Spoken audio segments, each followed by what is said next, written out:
22 सप्टेंबरपासून सुरू होणाऱ्या जात गणनेमध्ये हनबर समाजातील लोकांनी स्वतःला हनबर असंच नोंदवून घ्यावं असे बसवराज हम्मनवर यांनी सांगितले।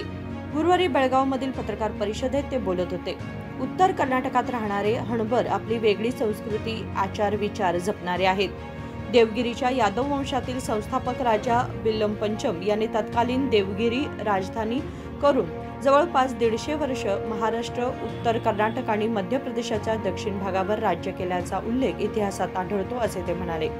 ಸರ್ಕಾರಕ್ಕೆ ಮನವಿ ಮಾಡೋದಂದ್ರೆ ನಾವು ಮೊದಲು ಸರ್ಕಾರ ನಾವು ಒಂದು 2-3 ಬಾರಿ ಸನ್ಮಾನ್ಯ ಶ್ರೀ ಸಿದ್ದರಾಮಯ್ಯ ಸಾಹೇಬರು ನಾಗರಾಜ್ ಯಾದವ್ ಅವರ ನೇತೃತ್ವದಲ್ಲಿ ಅವರನ್ನು ಕೂಡ ಭೇಟಿ ಮಾಡಿದಾಗ ನಾವು ಕೆಲವಾರು ನಮಗೆ ನಾವು ಅಲೆಮಾರಿ ಜನಾಂಗ, ನಾವು ಗುಡ್ಡದಲ್ಲಿ ಆಕಳ ಕಾಯ್ಕೊಂತ ತಿರುಗಾಡ್ತಕ್ಕಂಥ ನಮ್ಮ ಪೂರ್ವಜರಿಂದ ಬಂದಂಥವ್ರು ನಾವು ನಮ್ಮ ಅಲೆಮಾರಿ ಸಮಾಜಕ್ಕೆ ಸೇರಿಸಬೇಕು ಅಂತೇಳಿ ನಾವು ಈಗಾಗಲೇ ನಾಗರಾಜ್ ಯಾದವ್ ಸರ್ ನೇತೃತ್ವದಲ್ಲಿ ನಾವು ಮನವಿಯನ್ನು ಸಲ್ಲಿಸಿದ್ದೇವೆ। ಆ ನಂತರ ನಮಗೂ ಒಂದು ನಿಗಮ ಮಂಡಳಿಯನ್ನು ಎಲ್ಲ ಸಮಾಜಕ್ಕೂ ಮಾಡಿದಂಗೆ ನಮಗೂ ಮಾಡಿಕೊಡ್ರಿ ಅಂತ ಕೇಳಿದಾಗ ಹಣಬರ ಸಮಾಜದ ಉನ್ನತಿ ನಿಗಮ ಅಥವಾ ಹಿಂಗೆ ಒಂದು ನಮ್ಮ ಹಣಬರ ಸಮಾಜಕ್ಕೆ ಒಂದು ನಿಗಮ ಮಾಡ್ರಿ ಅಂತ ಕೇಳಿದಾಗ ಸನ್ಮಾನ್ಯ ಶ್ರೀ ಸಿದ್ದರಾಮಯ್ಯ ಸಾಹೇಬರು ಸಕಾರಾತ್ಮಕವಾಗಿ ಸ್ಪಂದಿಸಿದ್ದಾರೆ।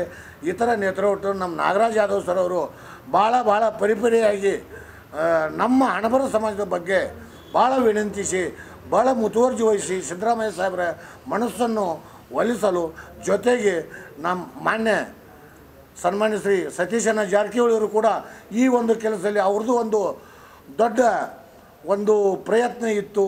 ಅವರು ಕೂಡ ಮಾನ್ಯ ಮುಖ್ಯಮಂತ್ರಿಯವರಿಗೆ ನಮ್ಮ ಹಣಬರ ಸಮಾಜದ ಬಗ್ಗೆ ಎಲ್ಲ ಸವಿವರವಾದ ಮಾಹಿತಿಯನ್ನು ನೀಡಿದ್ದಾರೆ।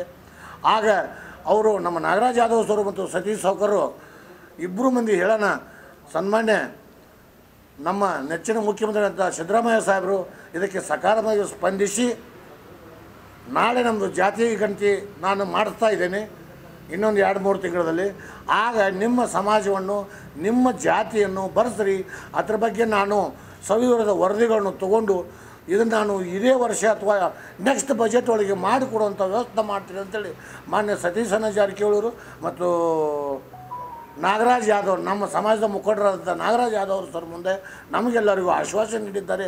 ಅವರ ಆಶ್ವಾಸನೆ ನಮಗೆ ನೀಡಿದ್ದಾರೆ ಅಂದರೆ ನಮ್ಮ ಜಾತಿ ನಾವು ಬಿಟ್ಟು ಬೇರೆ ಜಾತಿ विठ्ठल खोत यांनी सांगितले की आपलं अस्तित्व टिकवणं ही आपली जबाबदारी आहे। कोणत्याही कारणासाठी जात नाव बदलू नका। ಮಾಡಲಿಕ್ಕೆ ಇಲ್ಲೆಲ್ಲ ಕೂಡಿದ್ದೀವಿ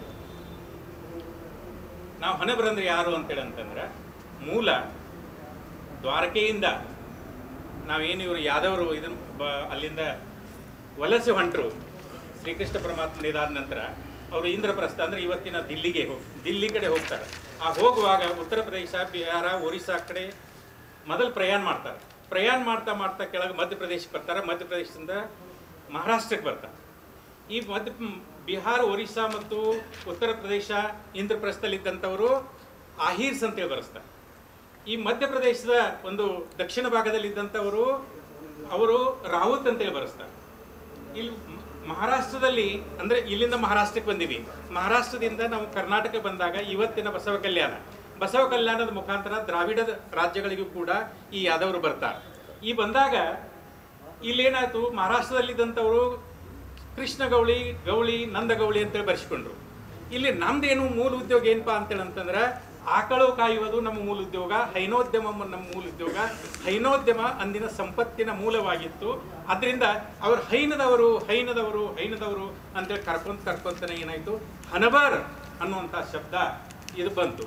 ಇದು ಯಾವಾಗಿಂದ ಬಂದದಂತಂದ್ರೆ 1187ರಲ್ಲಿ ಯಾದವ ಸಾಮ್ರಾಜ್ಯದ ಸ್ಥಾಪನೆ ಆಯ್ತಲ್ಲ, ಅಲ್ಲಿಂದ ಇಲ್ಲಿವರೆಗೂ ಹನಬರು ನಾವು ಉತ್ತರ ಕರ್ನಾಟಕದಲ್ಲಿ ಎಷ್ಟದೇವಿ। ಉತ್ತರ ಕರ್ನಾಟಕದಲ್ಲಿದ್ದಂಥವರೆಲ್ಲರೂ ಹನಬರು, ಯಾಕಂದ್ರೆ ಹೈನೋದ್ಯಮವನ್ನು ನಂಬಿದವರು ಹನಬರು।